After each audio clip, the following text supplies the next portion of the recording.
จากนี้ไปขอเชิญท่านทั้งหลายรับฟังรายการสารธรรมยามแลงดำเนินรายการโดยพระครูอภิวัฒนวิกรมวัดปากดังเจริญตำบลดอยหล่ออำเภอดอยหล่อจังหวัดเชียงใหม่เชิญรับฟัง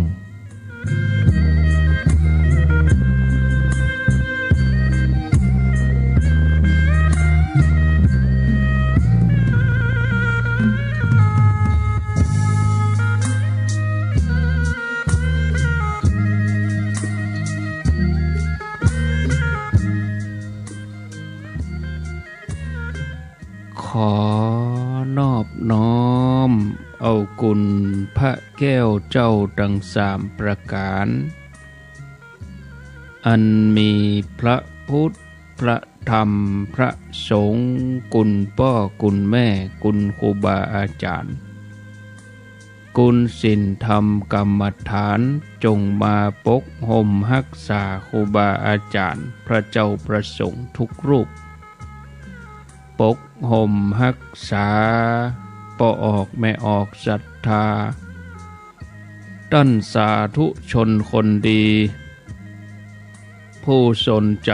ใฝ่ในธรรมทุกท่านขอถวายความเคารพแสดงความนับถือพระมหาเถระพระเถรานุเถระเจ้าคณะพระสังฆาธิการครูบาอาจารย์เจ้าที่เปิดวิทยุฟังอยู่ที่วัดที่ว่าเวลานี้เจริญปอนศรัทธาญาติโยมท่านสาธุชนคนดีผู้สนใจใฝ่ในธรรมทุกท่านธรรมะสวัสดี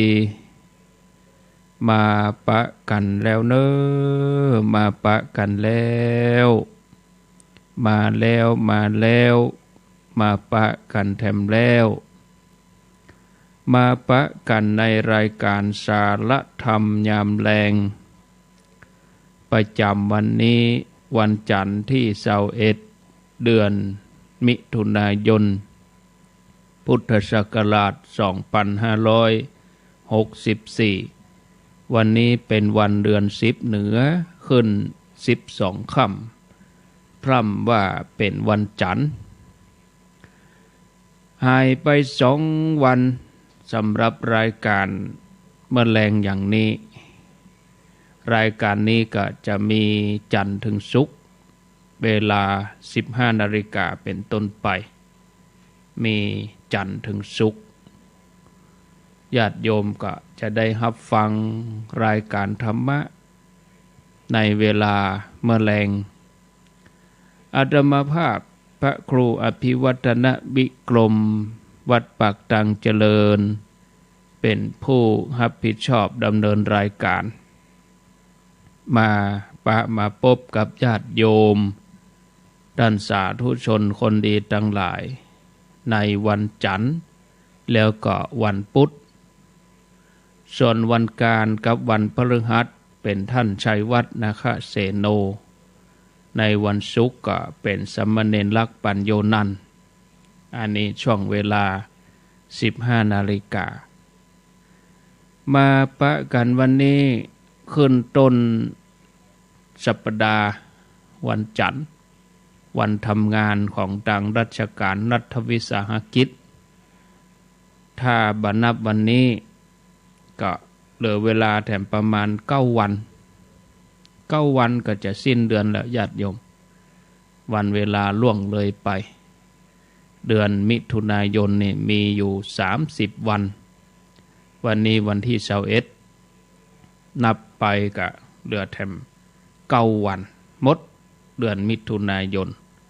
ก็จะเข้าสู่เดือนที่7ของปีเดือนมิถุนายนนั่นเป็นเดือนที่6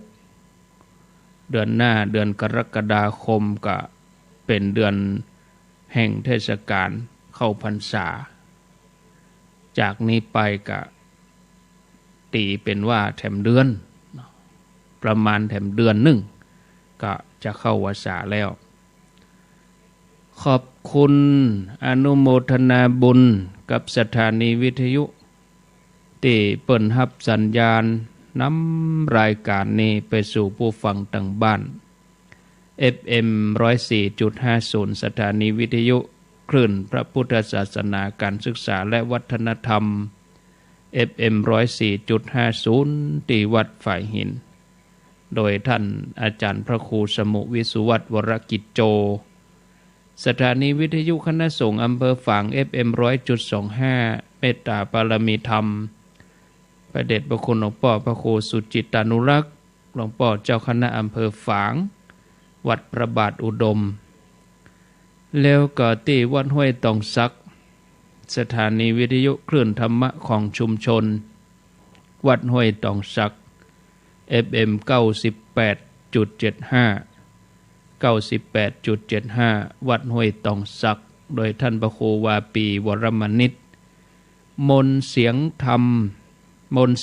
แม่แจ่มวัดบุพาราม FM 106.25 106.25 มนต์เสียงธรรมอำเภอแม่แจ่มวิทยุชุมชนคนนาน้อยอำเภอนาน้อยจังหวัดน่าน FM 91.50 อำเภอนาน้อยจังหวัดน่านแล้วก็ที่บ้านทุ่งเรดิโอบ้านทุ่งเรดิโอ 89.50 อำเภอสันปะตองจังหวัดเชียงใหม่อยู่ด้วยกันเป็นประจำจันทร์ถึงศุกร์1 ชั่วโมงมาปะกันแล้วบ่ฮือได้ขาดแคลวเสียเวลาวันนี้จะอู้ถึงเรื่องเกี่ยวกับความเชื่อเนาะศรัทธาญาติโยมเนื่องจากว่า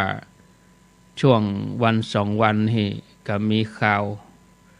เกี่ยวกับความเชื่อเข้ามานักโดยเฉพาะข่าวกระแสตามสื่อออกมามีการแสดงปาฏิหาริย์พระเสกต่อก็ดีเอาเพิ่งก็ดีเกี่ยวใบมะขามออกมาเป็นต่อนั่นปากเป็นต่อศรัทธาญาติโยมไม่ใช่ว่าปากเป็นเอกนะเป็นว่าปากเป็นต่อเฮามาฟังกันศรัทธาญาติโยมปัญหาสำคัญที่เนี่ยผู้นับถือพระพุทธศาสนาบ่สามารถเข้าใจคำสอนที่แท้จริงของพระพุทธเจ้าอันนั้นได้แก่ความเชื่อคือเจ้าพุทธเฮาส่วนใหญ่นี่ก็จะเข้าใจกันว่าพระพุทธเจ้าสอนให้เชื่อในคำสอนของพระองค์โดยที่บ่ต้องลังเลสงสัยแล้วก็รวมจนถึงเฮาก็เชื่อกันว่าคำสอนที่บันทึกอยู่ในพระไตรปิฎกทั้งหมดเป็นคำสอนที่แท้จริงของพระพุทธเจ้าอันนี้ก็เป็นความเข้าใจที่บ่ถูกต้องทั้งหมดซึ่งเฮาทั้งหลายก็จะมาทำความเข้าใจกันว่าความเชื่ออย่างใดที่จะถูกต้องก่อนอื่นนั่นท่านผู้ฟังญาติโยมเฮาก็จะต้องเข้าใจเสียก่อนว่าคำสอนทางด้านพระพุทธศาสนาโดยองค์พระสัมมาสัมพุทธเจ้านั้นมีอยู่2 ระดับธรรมดาแล้วก็ระดับสูงระดับธรรมดาก็ได้แก่ระดับศีลธรรมที่เป็นคำสอนในเรื่องของการดำเนินชีวิตการครองชีพการครองเรือนที่เฮาดำเนินชีวิตตามปกติเนี่ยเปิ้นฮ้องว่าระดับศีลธรรมที่มีผลทำให้วิถีชีวิตของเฮามีปกติสุขบ่เดือดร้อนถึงตัวเองแล้วก็ส่วนรวมซึ่งคำสอนระดับศีลธรรมนี่จะเป็นคำสอนที่สำเร็จรูปที่แม้บ่ต้องใช้ปัญญาพิจารณาอย่างใดก็สามารถนำคำสอนนี้ไปปฏิบัติได้โดยทันทีโดยหลักคำสอนทางด้านศีลธรรมนั้นก็สรุปอยู่ที่การว่าบ่เบียดเบียนผู้อื่นการช่วยเหลือผู้อื่นการให้ทาน การรักษาศีลความเสียสละการให้อภัยแล้วก็การทำหน้าที่การงานให้ถูกต้องโดยความอดทนความขยันซื่อสัตย์การละเว้นอบายมุขหลีกหนีจากอบายมุขจากสิ่งเสพติดแล้วก็สอนให้มีการประหยัดมัธยัสถ์อย่างนี้เป็นต้นอันนี้เป็นคำสอนในระดับศีลธรรมในระดับศีลธรรมนี่ญาติโยมจะเอาไว้สอนแก่คนธรรมดาอย่างหมู่เฮาทั้งหลายโดยทั่วไปตั้งแต่เราอ่อนวัยรุ่นเจ้าบ้านวัยกลางคนผู้สูงอายุโดยระดับศีลธรรมนี้เปิ้นจะบันเน้นในเรื่องความเชื่อคือไผจะเชื่อยังได้ก็ได้ขอเพียงว่าบ่ทำความชั่วก็เป็นใจได้นะแล้วก็ทำความดีนี่อย่างที่เจ้าพุทธเฮาส่วนใหญ่เฮาทำกันอยู่นะอย่างที่เชื่อกันว่าเมื่อทำความดีไว้ชาตินี้เมื่อจากโลกนี้ไปแล้วก็จะได้ไปเกิดเป็นเทวดาอยู่บนสวรรค์ชั้นฟ้าอันนี้ก็ยังเชื่อกันอยู่อย่างนี้ว่าถ้าว่าทำความดีก็จะได้ไปอยู่ในสวรรค์ชั้นฟ้าหรือเมื่อทำความชั่วเมื่อจากโลกนี้ไปก็จะไปสู่อบายภูมิอบายภูมิก็มีนรกเป็นต้นที่มีความเชื่อว่านรกนี่อยู่พื้นดินปุ้นเนี่ยอันนี้โดยความเชื่อนะถ้าว่าหมดกิเลสเมื่อจากโลกนี้ไปก็เข้าสู่นิพพานนิพพานนี่บางคนก็เชื่อว่าเป็นการดับสูญไปเลยแต่บางคนก็เชื่อว่าเป็นเมืองหนึ่งเมืองนิพพานเนี่ยก็เลยมีบางทีเปิ้นก็แปลงสถานที่ว่าเมืองนิพพานเนี่ยเมืองเทวดาเนี่ยมันมีอย่างใดก็อันนั้นเป็นความเชื่อนอกจากระดับธรรมดาแล้วก็อันนี้ระดับสูงคือลึกซึ้งเข้าไปที่เป็นคำสอนในเรื่องของการดับทุกข์ในชีวิตประจำวันซึ่งก็ได้แก่คำสอนในเรื่องของอริยสัจสี่เป็นคำสอนในเรื่องของการดับทุกข์จัดเป็นคำสอนที่สำคัญของพระพุทธเจ้าซึ่งคำสอนระดับนี้เปิ้นจะเน้นในเรื่องของการใช้ปัญญานำหน้าความเชื่อนะแล้วก็เอาไว้สอนคนที่เปิ้นมีหลักอยู่แล้วนะถ้าว่าสอนคนที่เปิ้น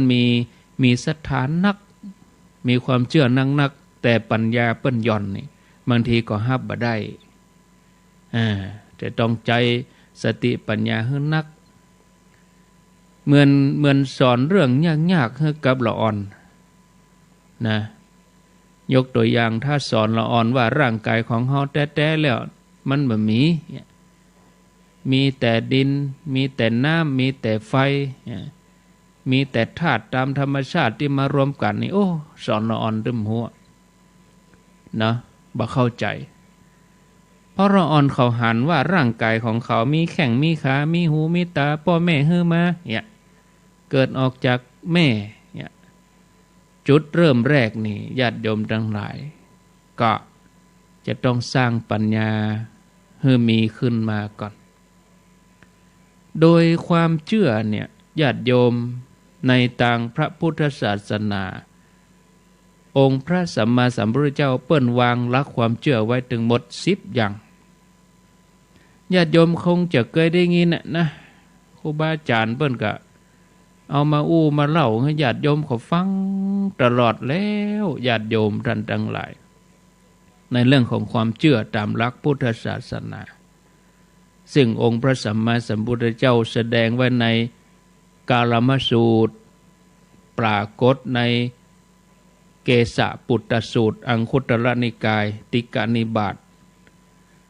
ต แต่คนเฮาส่วนใหญ่เฮาก็ห้องว่ากาลามสูตรนะที่พระองค์แสดงพระสูตรนี้ที่เมืองเกสะปุตตนิคมมีใจความสรุปโดยย่อว่าเกสะปุตตะอันนี้เป็นเมืองหนึ่งถ้าเป็นแคว้นนี่ก็คงจะเอาง่ายๆก็คือแคว้นนี่ระดับจังหวัดเนาะแล้วก็เกสะปุตตสูตรนี่คืออำเภอหนึ่งเป็นส่วนหนึ่งของแคว้นโกศลเกสะปุตตะนี่เป็นอำเภอหนึ่งของจังหวัดโกศลนี่เนาะแคว้นโกศลนี่ถ้าเป็นอเมริกาเปิ้นห้องเป็นรัฐหนึ่งเลยนะเป็นแคว้นหนึ่งถ้าเป็นเมืองไทยก็ห้องว่ามณฑลพายัพแต่บเดบมีละก็เขาก็เอาเป็นจังหวัดอย่างนี้เนาะเกสะปุตตสูตรนี่ก็มีฐานะเป็นอำเภอหนึ่งอยู่ในการปกครองของแคว้นโกศลเจ้าเมืองนี่เป็นที่ฮู้จักกันว่าเป็นเจ้ากะละมะเมื่อเจ้ากะละมะได้ฟังว่าโอ้พระพุทธเจ้าเสด็จมาที่เมืองตัวเก่าที่อำเภอตัวเก่าก็เลยใครมาเข้าเฝ้าพระพุทธเจ้าเพราะว่าได้ยินชื่อเสียงมาเมื่อละใครไปไหว้พุทธองค์เนาะเพื่อจะขอกรรมแนะนำเมื่อไปถึงก็กราบทูลว่าโอ้ข้าแด่พระองค์ผู้เจริญก็มีบรรดานักบวชสมณะทั้งหลายมาอยู่ที่เมืองเกสะปุตตนิคมนี่นักสมณะพวกหนึ่งมาก็สอนไปยังแหมมูหนึ่งก็ว่าไปแถมยังนะมาแต่ละตนแต่ละองค์ก็ว่าไปคนยังตามทัศนะของตนส่วนทัศนะของผู้อื่นนั่นก็บ่ถูกตำหนิประนามทำให้บ่น่าเชื่อถือสมณพราหมณ์พวกอื่นๆที่มาเกสะปุตตนิคมก็อย่างเดียวกันเนี่ยทำนองเดียวกันเนี่ยมาลบล้างความเชื่อเก่าก็เอาความเชื่อตัวเองเข้าใส่นะเจ้าเมืองก็ว่าข้าแด่พระองค์ผู้เจริญหมู่ข้าพระองค์ทั้งหลายก็เคลือบแคลงสงสัยสมณะเหล่านั้นไผอูแต้ไผอูบัดแต้ไผสอนแต้ไผสอนบัดแต้อันใดจะแต้บัดแต้ขอพระพุทธเจ้าแนะนำคำเตอะอีเนาะนี่อูกรรมง่ายๆพระองค์ก็ทรงตรัสว่าดูก่อนเจ้ากะละมะทั้งหลายถูกแล้วที่ท่านทั้งหลายมีความสงสัยมีความเครือบแคลงสงสัยมาเตอะท่านเขาจะบอกจะกล่าวให้นี่อันนี้พระองค์ก็ทรงบอกอยู่10 ข้อเนี่ยข้อที่1ก็จะไปฟังเจื่อเพราะฟังโดยกันมาอีนะฟังตามกันมาอันที่2จะไปฟังเจื่อเพราะถือสืบกันมาอันที่3จะไปฟังเจื่อเพราะว่าเล่าลืออันที่4จะไปฟังเจื่อเพราะอ้างตำราอ้างคัมภีร์อันที่5จะไปฟังเจื่อเพราะเพียงเพราะตักกะนี่คือการใจการเทียบเคียงเนาะตักกศาสตร์นะศรัทธาญาติโยมสิ่งนี้มีสิ่งนั้นจึงมีเนี่ยอันนี้เป็นห้องวัดตักกะอันที่6จะไปฟังเจื่อเพราะขาดคะเนหรือว่าอนุมานขาดคะเนเอาอันที่7จะไปฟังเจื่อเพราะตรึกตามอาการบางทีแสดงกิริยาท่าทางออกมาก็บอกควรเจื่อ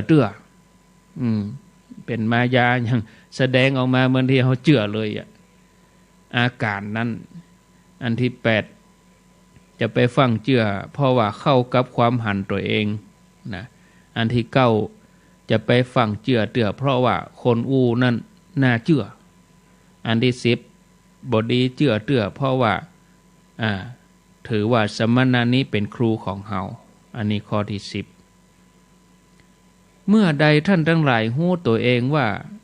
สิ่งเหล่านั้นเป็นอกุศลมีโทษผ ผู้หูติเตือนบ่เป็นประโยชน์เมื่อนั้นท่านทั้งหลายควรละเสียชัดเจนเลยญาติโยมตอบคำถามที่เฮาหันข่าวตรงวันเนี้ยนะเมื่อเฮาฮู้ด้วยตัวเองว่าสิ่งเหล่านั้นเป็นอกุศลมีโทษผู้ฮู้ติเตียนมันเป็นประโยชน์เฮาก็ละอย่านะแต่สิ่งใดตรงกันข้ามเมื่อใดท่านทั้งหลายฮู้ด้วยตัวเองสิ่งเหล่านั้นเป็นกุศลบ่มีโทษผู้ฮู้สรรเสริญก็เป็นประโยชน์นะอันนี้เปิ้นให้เฮาพิจารณาไตรตรองด้วยตัวเองเมื่อเฮาพิจารณาไตรตรองด้วยตัวเองแล้วเฮาก็พอว่ามันเป็นประโยชน์หรือบ่เป็นประโยชน์มันเป็นโทษกะบ่มีโทษกะนะผู้ฮู้ติเตียนก็แต่ที่บางทีเป็นข่าวออกมาตาม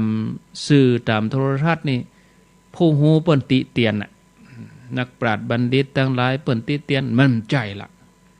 มันเป็นอกุศลนะอาตมาว่าบัดเดียวสื่อมันดีเหมือนกันนะบอกกองออกมาได้วันเขาก็โต้กันทันทีโอ้ถ้ามือเฮาได้ฮู้เอาไปมานักมายากลก็งัดออกมาว่ามันบัดจ้ายมันเป็นการเล่นกลถ้าเป็นสมัยโบราณคงจะเชื่อกันนักเนาะเสกเพิ่งเสกต่อออกปากได้นี่นะเนาะโอ้เนี่ยญาติโยมศรัทธาต้องประกอบด้วยปัญญาเนี่ยความหันผิดหันถูกในพุทธศาสนาเขาจะหันว่าองค์พระสัมมาสัมพุทธเจ้าพระองค์เปิ้นเริ่มการสอนที่บ่ใจยัดเยียดฮือเจือเตื้อบ่ใจยัดเยียดฮือนับถือเตื้อนะแต่พระองค์เปิ้นมีวิธีการสอนคือฮือหันข้อเท็จจริงฮือหูแจ้งประจักษ์ด้วยปัญญาของตัวเองนะโดยที่บ่มีการจักจูงแต่อย่างใดแต่ยังข่าวทั้งวันนี้มันจักจูงกันนี่เนาะมันว่ามันตื้อกันนี่มันตื่นกันไปเนี่ยญาติโยมแต่พระองค์บ่ได้ใจหลักอย่างนั้นเพียงแต่ว่าแนะนำแนะแนวเพื่อนำไปประพฤติปฏิบัติตามหนทางที่ถูกต้องนะอย่างที่พระองค์ทรงตรัสไว้ในอาปันนกสูตรซึ่งเป็นพระสูตรที่ว่าด้วยการปฏิบัติที่บ่ผิดพระองค์ทรงวางแนวทางการสมทานที่ถูกต้องแล้วก็จีโตษแห่งการสมทานที่ผิดแก่หมู่พราหมณ์แล้วก็คฤหบดีอยู่ที่บ้านศาลาซึ่งในขณะนั้นหมู่เจ้าบ้านก็งุนงงสงสัยกับเจ้าลัทธิต่างๆที่มาเสนอลัทธิของตัวเองว่าลัทธิของตัวเองนั้นถูกลัทธิของคนอื่นนั้นผิดจนยังให้เจ้าบ้านเกิดความสงสัยแล้วก็ยังบ่ได้สมทานเอาความเชื่อของลัทธิใดๆมานับถือพุทธองค์ก็ทรงให้เจ้าบ้านมาสมทานเอาอปันนกธรรม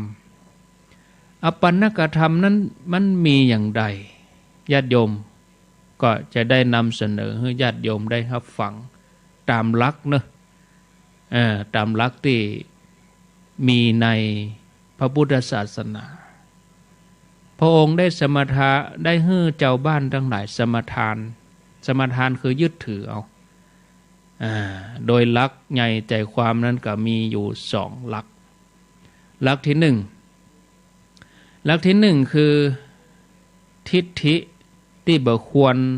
สมทานถือเอาแล้วก็ทิฏฐิที่ควรสมทานถือเอาก็หมายความว่าทิฏฐิที่บ่ควรยึดถือแล้วก็ทิฏฐิที่ควรยึดถือนะทิฏฐิที่บ่ควรยึดถือนี่มี3อันอันที่1คือว่านัตถิกะทิฏฐิคือผู้มีความหันว่าบ่มีปฏิเสธเรื่องบาปเรื่องบุญบ่เชื่อบาปบุญคุณโทษเนี่ย ตานที่ฮื้อแล้วก็แล้วไปบ่มีผลเนี่ยนะสิ่งที่ปูจาอันยังไปแล้วบ่มีผลการเส้นสวงก็บ่มีผลวิบากแห่งกรรมทำดีได้ดีบ่มีทำชั่วได้ชั่วบ่มีโลกนี้โลกหน้าพ่อแม่บ่มีกุลบ่มีคุณอันนั้นทั้งสิ้นอันนี้คือความเชื่ออันที่หนึ่งนะอันที่สองอกิริยทิฏฐิคือผู้ที่มีความหันว่าสัตว์ทั้งหลายที่กำลังได้รับความลำบากหรือมีความสบายก็ตามบ่ได้อาศัยเหตุใดๆให้เกิดขึ้นเลยเป็นไปเองอย่างนั้นว่าไงคือมันถึงเป็นอย่างนั้นบ่มีเหตุอะไรอย่างให้โดนบันดาลมันถึงเป็นอย่างนั้นอย่านะแต่มันตรงกันข้ามกับพุทธศาสนาเนาะพุทธศาสนาว่าเกิดแต่เหตุทำใดเกิดแต่เหตุจงระงับดับนั้นดับเหตุนั้นแต่อันนี้ว่ามันเกิดขึ้นมาลอยๆเกิดขึ้นมาเองแบบมีเหตุอันใดที่จะทำให้เกิดข้อที่สองนี่นะข้อที่สามอเหตุกะทิฏฐิคือผู้ที่มีความหันว่าปฏิเสธเหตุบ่เชื่อกรรมดีบ่เชื่อกรรมชั่วการกระทำที่ทำกันอยู่ทุกวันนี้จะเป็นเหตุให้เกิดผลได้อันนี้เชื่อว่าการกระทำในปัจจุบันนี้บ่เชื่อเรื่องกรรมดีกรรมชั่วอย่างอันนี้พระองค์บ่ฮื้อได้ยึดถือถึงสามอย่างนี้บ่ควรยึดถือแล้วสิ่งที่ควรยึดถือก็มีอยู่สามอย่างสิ่งที่ควรยึดถือมีสามอย่างนั่นคือหนึ่งอัตถิกะทิฏฐิมีความหันว่าบาปบุญคุณโทษมีจริงทานที่ฮื้อไปแล้วก็มีผลจริงผลวิบากแห่งกรรมที่คนเฮาทำดีทำชั่วก็มีอยู่จริงอันที่สองกิริยทิฏฐิผู้ที่มีความหันว่าสัตว์ทั้งหลายที่ได้รับความลำบากแล้วก็มีวิบากต่างๆเนี่ยย่อมอาศัยเหตุปัจจัยเกิดขึ้นบ่ได้เกิดขึ้นมาเองบ่ได้เกิดขึ้นมาลอยๆซึ่งก็ตรงกันข้ามกับสามกลุ่มแรกเลยอันที่สามเหตุกะทิฏฐิเหตุกะทิฏฐิก็คือผู้ที่มีความหันว่าสรรพสัตว์ทั้งหลายที่กำลังมีความเป็นไปอยู่เนี่ยนะมีเหตุให้นำไปมีเหตุให้หนุนไปแล้วก็มีเหตุที่เนื่องอยู่เบื้องหลังอันนี้บ่ได้ปฏิเสธเหตุแล้วก็เชื่อว่ากรรมดีกรรมชั่วที่สัตว์ทั้งหลายทำกันอยู่นี่จะเป็นเหตุเป็นผลให้ได้รับความบริสุทธิ์เป็นเหตุเป็นปัจจัยกันนี่ท่านผู้ฟังญาติโยมความเชื่อถือว่ามีอิทธิพลต่อการดำเนินชีวิตเนี่ยเป็นอย่างนักเพราะถ้าหากว่าเฮาเชื่อในสิ่งที่ถูกมันก็เป็นปัจจัยนำให้เฮาไปประพฤติในทางที่ดีถูกต้องแต่กลับกันถ้าหากว่าเฮาเชื่อไปในทางที่ผิดมันก็ผิดไปหมดก็เลยเป็นเหตุเป็นปัจจัยให้เฮาไปปฏิบัติในทางที่ผิดที่มันก็บ่ดีนะอย่างที่ว่ามานะศรัทธาญาติโยมถ้าหากว่าคนถือเอาความหันของนัตถิกะทิฏฐิอกิริยทิฏฐิอเหตุกะทิฏฐิถึงสามอย่างนี้พุทธองค์ก็ทรงตรัสว่าเขาเหล่านั้นย่อมเว้นกุศลทั้งสามประการได้คือกายสุจริตวจีสุจริตมโนสุจริตบุคคลที่ถือเอาความหันต่างๆเหล่านี้ที่ว่ามาแล้วเมื่อสมทานถือเอาความเชื่อที่ผิดก็จะเป็นมิจฉาทิฏฐิมีความหันผิดอย่างสำนวนไทยที่ว่าเห็นกงจักเป็นดอกบัวบ่มีการประพฤติชอบบ่ได้ประกอบด้วยมนุษยธรรมตั้งกายวาจาใจก็คือตั้งกายก็คือว่าเขาเหล่านั้นก็จักประพฤติตรงกันข้ามมีกายทุจริตค ฆ่าสัตว์แต่ชีวิตเบียดเบียนชีวิตคนอื่นลักทรัพย์ประพฤตินอกใจสามีภรรยาตัวเองละเมิดต่อจริยธรรมต่างเพศฉกชิงวิ่งราวจี้ปล้นข่มขืนดังวาจาก็ได้แก่การอู้หยาบคายทำให้เกิดการส่อเสียดยุยงให้คนแตกร้าวกันอู้อันยังก็ไร้สาระบ่เกิดประโยชน์ตั้งใจก็คือคิดอยากได้ของผู้อื่นทั้งที่เจ้าของบ่อนุญาตคิดจะลักขโมยเยื่อแย่งอยากคดโกงทุจริตคอร์รัปชันคิดอาฆาตพยาบาทจองเวรส่วนบุคคลที่ถือเอาทิฏฐิ3อย่างนี้มีอัตถิกะทิฏฐิกิริยะทิฏฐิเหตุกะทิฏฐิทิฏฐิที่ถูกต้องอันนั้นควรนำมายึดถือนำมาปฏิบัติเขาเหล่านั้นก็จะประพฤติสุจริตเว้นจากอกุศลธรรมนี่ญาติโยมท่านทั้งหลายอันนี้เป็นเรื่องราวที่นำมาเล่าให้ญาติโยมทั้งหลายเพื่อประกอบในการที่จะใช้สติในการพิจารณาว่าสิ่งไหนควรเชื่อสิ่งไหนไม่ควรเชื่อเนาะเหตุที่บ่ฮื้อเชื่อจากการฟังคนอื่นมาบอกสืบต่อกันมาหรือว่าทำตามกันมาก็เพราะว่ามันอาจจะผิดพลาดเอาตอนที่บอกต่อกันมาญาติโยมเคยหันละอ่อนเล่นเกมก็ยังเปิ้นเข้าค่ายลูกเสือครูเปิ้นให้นักเรียนเข้าแถว10 คนแล้วก็บอกหัวข้อกับคนนี้แล้วก็ฮื้อสุบสับหรือบางอันก็เขียนกระดาษมาสักแผ่นหนึ่งฮื้ออ่านข้อความนี้ว่าประโยคนี้แล้วก็ฮื้อบอกต่อไปเพื่อไปถึงคนที่ชาวนี่มันบ่ตรงกับใบนั้นผลสักกรรมบ่ตรงกับใบนั้นสักกรรมญาติโยมทั้งหลายมันเพี้ยนไปเลย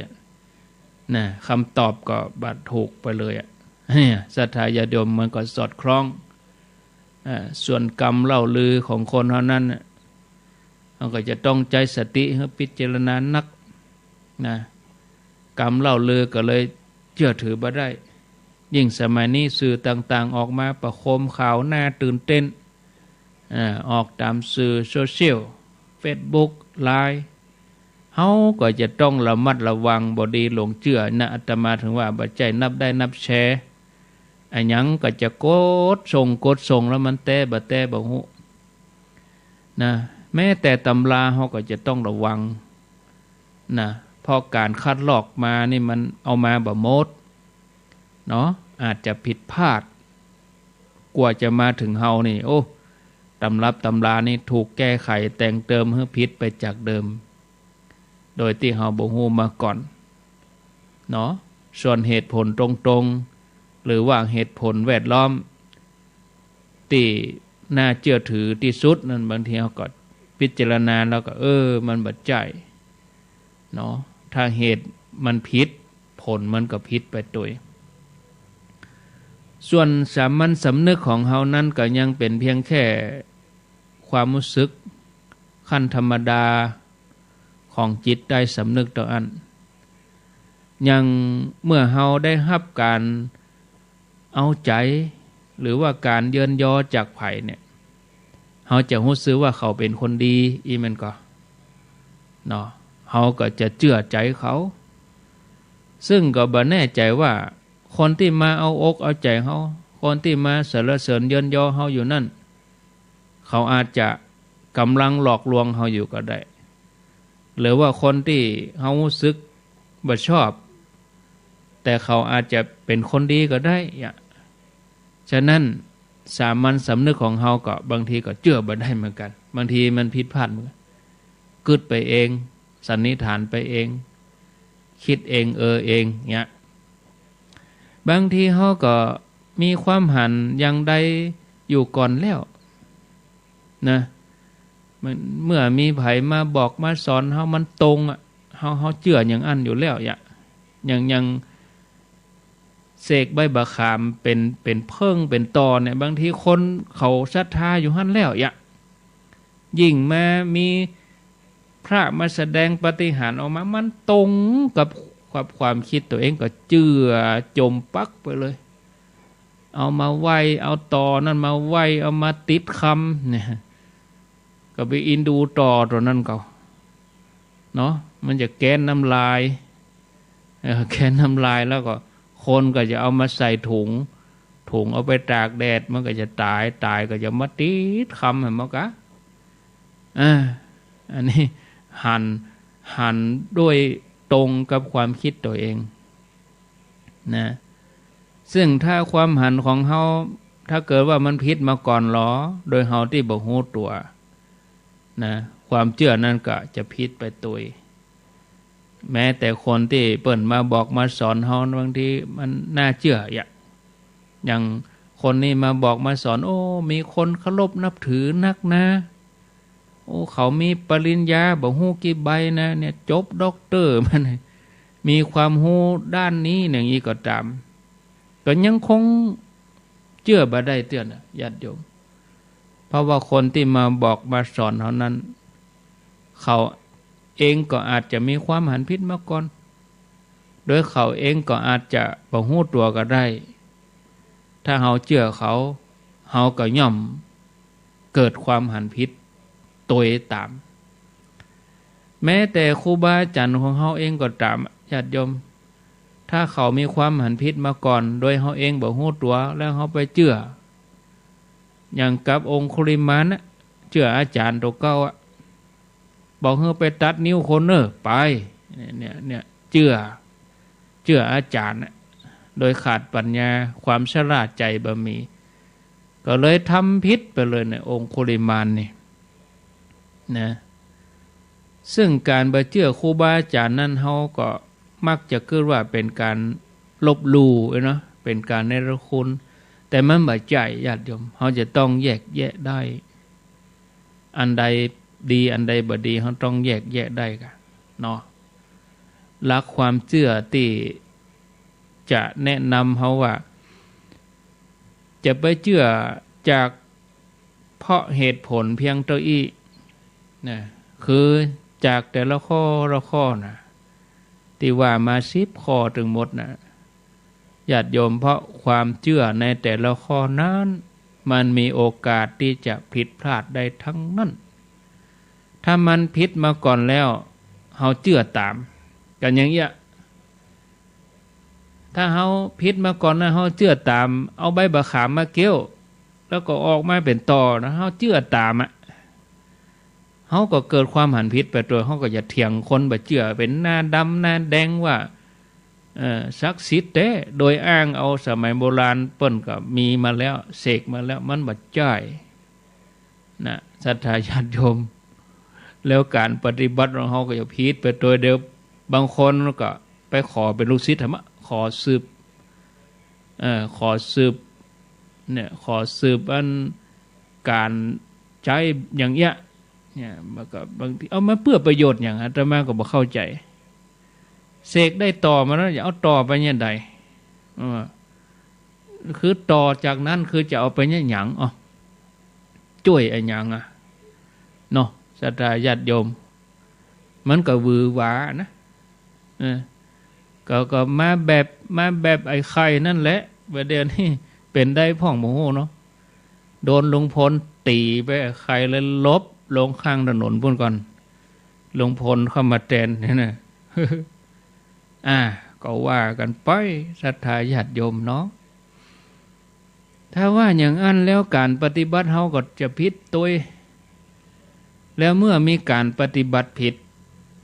ผลมันก็ย่อมทำให้ผิดไปตัวแต่ถึงแม้บังเอิญเฮาจะได้คำสอนที่ถูกต้องมาก็ตามแล้วเฮานำมาปฏิบัติโดยขาดการพิจารณาอย่างหลักคำสอนพระเจ้าเนี่ยเปิ้นถูกต้องหมดลูกถูกต้องชัดเจนหมดแล้วแต่ฮับเอามาบ่หมดอย่างที่พระกรณีที่พระประหารชีวิตตัวเองน่ะคือพระเจ้าเพิ่นสอนมาถูกแต่พระรูปนั้นฮับมาบ่หมดฮับมาบ่หมดเนาะศรัทธาญาติโยมเอาไปใจผิดแล้วนี่พิจารณาผิดนี่ ไตรตรองผิดแล้วนี่ก็เลยเข้าใจคนเดียวการวิบัตินั้นก็เลยปฏิบัติบัถูกโดยที่บัใจปัญญา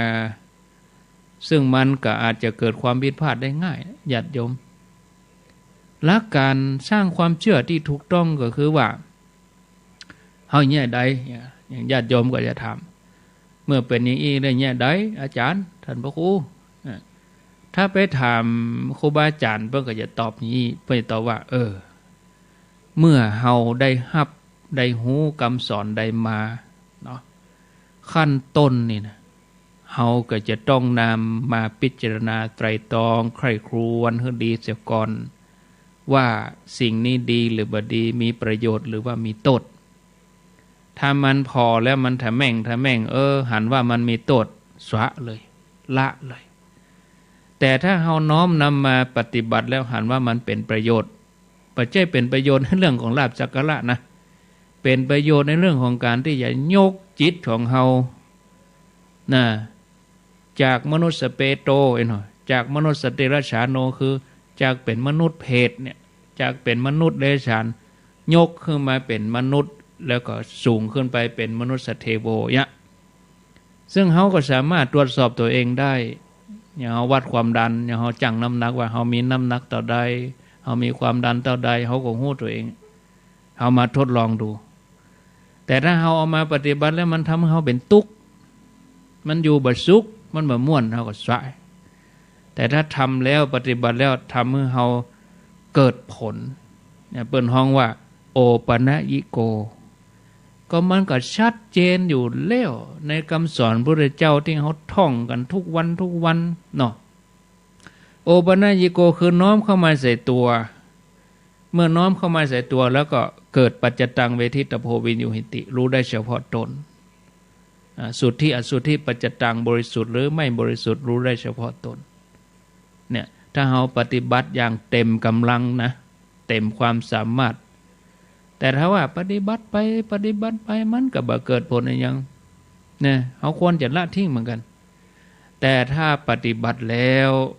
เกิดผลโดยตัวเองทำให้เราสุขใจสบายใจเกิดปีติเป็นไปในทางกุศลขีดเส้นใต้ด้วยว่าเป็นไปทางกุศลบ่ใช่เป็นไปทางอกุศลอันนั้นเราก็เชื่อแล้วก็เอามาปฏิบัติให้ยิ่งขึ้นไปจุดสำคัญและความเชื่อนี้ญาติโยมเขาก็ต้องเข้าใจว่าบ่ได้ห้ามว่าบ่ให้ศึกษาคำสอนใดเลยนะคือเฮาสามารถที่จะศึกษาคำสอนของไผก็ได้ทั้งนั้นพระองค์เปิ้นยังไปมาค่อยเนาะตอนที่เปิ้นบวชใหม่ๆเจ้าลัทธิอายังที่ไหนอาราลดาบทอุตรกาดาบทอันนี้เปิ้นไปเฮียนหมดเนี่ยเปิ้นก็บ่ปฏิเสธแต่ว่าเมื่อพระองค์ไปสำนักนี้แล้วบัดใจพระองค์ก็ละเลยมันก็ญาติโยมทั้งหลายแม้กระทั่งปัญจกวัคคีย์ทั้ง5นี่ก็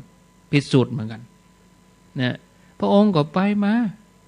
เนี่ยญาติโยมทั้งหลายคือเอาหลักคำสอนนั้นมาพิจารณาไตรตรองถ้าหันว่าบ่มีโทษแล้วมีประโยชน์แล้วเขาก็เอามาทดลองปฏิบัติเมื่อได้ผลเขาก็ก้อยเจือแต่ถ้ายังบ่ได้ปฏิบัติก็บ่ควรที่จะไปลบหลู่เนาะญาติโยมทั้งหลายโอ้พระพุทธเจ้าคำสอนพระองค์บ่มีหยังก็มีในใจนะกะมันเฮาได้ปฏิบัติซึ่งเฮาได้ปฏิบัติก็มีในใจเนี่ยจะดีจะชั่วมีในใจเฮาบ่ได้ปฏิบัติกำเตื้อเฮาจะฮู้ได้จะได้นะศรัทธาญาติโยมท่านทั้งหลายยังว่ายังยกตัวอย่างว่าเอาง่ายยังในต่างพุทธศาสนาเนาะคำสอนที่ว่าเมื่อจิตเกิดกิเลสคืออยากทำลายหรือว่าลังเลใจถ้าว่าจิตเกิดกิเลสเกิดขึ้นเมื่อใดจิตก็จะเกิดความเล่าร้อนทรมานฮ้อนมันเป็นทุกข์เกิดขึ้นมาทันที แต่ถ้าเมื่อใดจิตบ่มีกิเลสนะจิตจะสงบมันดับทุกข์อย่างเงี้ยถามว่าสิ่งที่เราทำนั้นทำให้เราสุขหรือว่าเราทุกข์นะซึ่งเมื่อเราสังเกตจากจิตของตัวเองแท้ๆแล้วเราก็จะพบว่าโอ้มันเป็นอย่างอันแต่นี่เราก็จะเชื่อในคำสอนที่ถูกต้องส่วนคำสอนที่ว่าถ้าหมดกิเลสแล้วตายไปแล้วถึงจะนิพพานนั้นน่ะเราสามารถพิสูจน์หรือว่าเราจะพบจะหันได้ในปัจจุบันนี้นะศรัทธาญาติโยมการศึกษาในพระพุทธศาสนาที่โยกระดับจิตของเราสูงขึ้นมาในพุทธศาสนาเปิ้นก็สอนให้เราดับทุกข์น่ะเราจำเป็นที่เราจะต้องเริ่มต้นด้วยการสร้างความเชื่อด้วยปัญญาเหี่ยก่อนเราถึงจะเกิดความเข้าใจประเด็นนี้เอาง่ายนะถ้าเชื่อแล้วก็เป็นสุขเชื่อแล้วก็เป็นทุกข์ถ้าว่าเชื่อแล้วมันเป็นทุกข์ก็ยังประเด็นนี้ดูกะ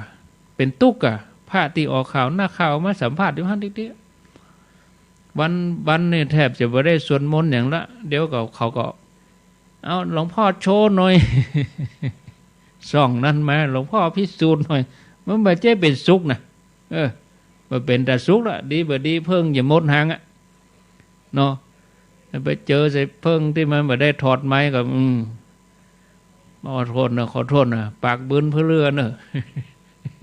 เพราะว่าไปจี้หางตอล่อหางแตนนี่เนาะราชาญาติโยม เอาก็ว่ากันไปหลักความเชื่อนี่จัดว่าเป็นหลักวิทยาศาสตร์เหมือนกันแล้วก็เป็นหลักที่สร้างคนให้เป็นคนเนาะพอเป็นหลักในการที่จะทำให้เรามีอิสระทางความคิดแล้วก็มาเป็นธาตุของสติปัญญาของไผ่นะแม้แต่ในหลักคำสอนทางด้านพุทธศาสนาเปิ้นก็ฮือมาพิสูจน์เองมาทดลองดูพิสูจน์ดูนะเพื่อที่เราจะได้บ่เกิดความผิดพลาดศรัทธาญาติโยมองค์พระสัมมาสัมพุทธเจ้าพระองค์สอนว่าอย่าเชื่อจากภัยแม้แต่ตัวเองแม้แต่ผู้สอนก็ฝากเรื่องความเชื่อนี้ญาติโยมท่านทั้งหลายโดยการน้อมนำมาปฏิบัติพิจารณาด้วยตัวเองเนาะพอเวลาแล้วก็ไว้เหมือนกันเนี่ยชั่วโมงแรกเนี่ยชั่วโมงแรกนี่ไว้แต่เนอเหลือเวลาแถม7-8 นาทีใครจะมีส่วนร่วมเรื่องความเชื่อนี่0998366322อีก7-8 นาทีกันเดี๋ยวจะได้ลาที่ 89.5 บันทุ่งเรดิโอของปดมลา1 ชั่วโมงแล้วก็เดี๋ยวไปต่อชั่วโมงหลังเนาะวันพุธนี่บ่มีเนอะวันพุธเป็นตุลุงชัยวัฒน์ตุลุงยองอาตมาจะมาปาญาติโยมทำกรรมก็วันพุธเนาะท่านผู้ฟังญาติโยมเอามีกับเขาเจริญปอนเข้ามามีส่วนร่วมสนทนาอูจาแจ้งผลการนับฟังชัดกำชัดกาวันนี้อย่างใดถูกใจกำถูกใจกาจะเพิ่มเติมเสริมตระใดก็ขอเจริญปอนที่หมายเลขโทรศัพท์0998366322เจริญปอนกราบนมัสการครับท่านพระครูพระอาจารย์นิพนธ์ครับหลายวันแล้วครับเลยโทรหาท่านพระครูครับธรรมดาแล้วครับแต่วิชาลวงโลกนี่มันคู่กับพระสงฆ์ก็มานานนั่นแหละครับเนาะมาเป็นยังเป็นยังเตะออกจากปากได้ผมก็จะนั่งกราบมันกันแหละครับอันครับครับนมัสการครับโมทนาสาธุหลวงพ่อมานิดกับผมก็เสกควันออกปากได้สูบบุหรี่พ่นมุ่งเสกควันออกปากได้นี่จะเสกเมฆออกปากได้นะ มีเข้ามาเนาะ0998366322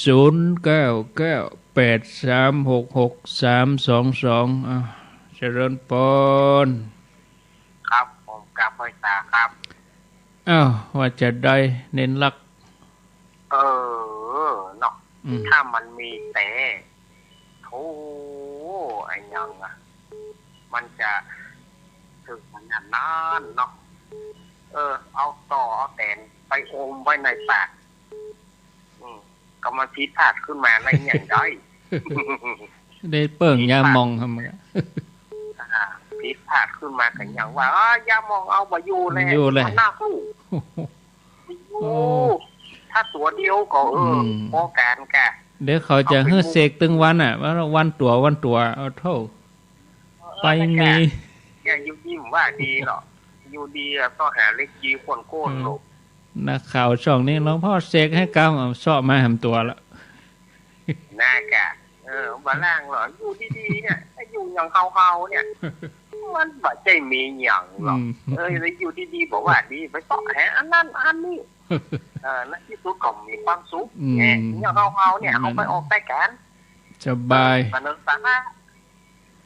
ระเสนอธรรมเนี่ยนั่นน่ะ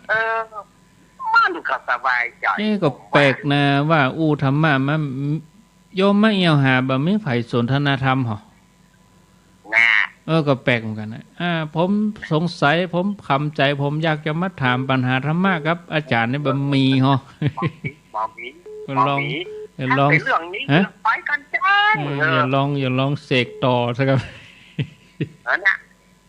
มันก็เจ้าบ้านก็ปอหมอกคำขอละขอนักละขอละครับไว้สาครับแปลกกันเนาะมันนั่งขออาจารย์ธรรมะสัก20 นาทีนี่มีเนาะญาติโยมนะเอาเจริญปนเจ้าว่าเจ้าจะปักตันเขียนเจ้าโยมจังเขียนเจ้ายังที่ท่านว่านะเจ้าคือบางอย่างนี่เขาก็คือบางอย่างเขาก็ไปห้ามอย่างมาได้แล้วแต่ว่าเป็นประเวณีของภัยของมันโดยเฉพาะเป็นเผ่านี่นะเจ้าอันนี้เขาก็บากล้าจะไปตลาดหลวงอย่างเปิ้นแต่ว่าความเชื่อของเปิ้นดั้งเดิมเจ้า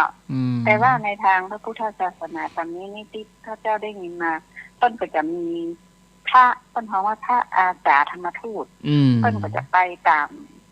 ที่ต่างๆที่ประเทศในเมืองเนี่ยนะเจ้าคืออย่างน้อยเปิ้นก็ได้ไปเปิ้นฮ้องว่าได้ไปให้ความรู้ได้ไปให้ความรู้ทางด้านสว่างพระธรรมเจ้าแม่นละเจ้าพระเจ้าว่าอันนี้ก็ดีเจ้าหน้าสนับสนุนนะเจ้าพระธรรมจาริกพระธรรมทูตนี่นะเจ้าเพราะว่า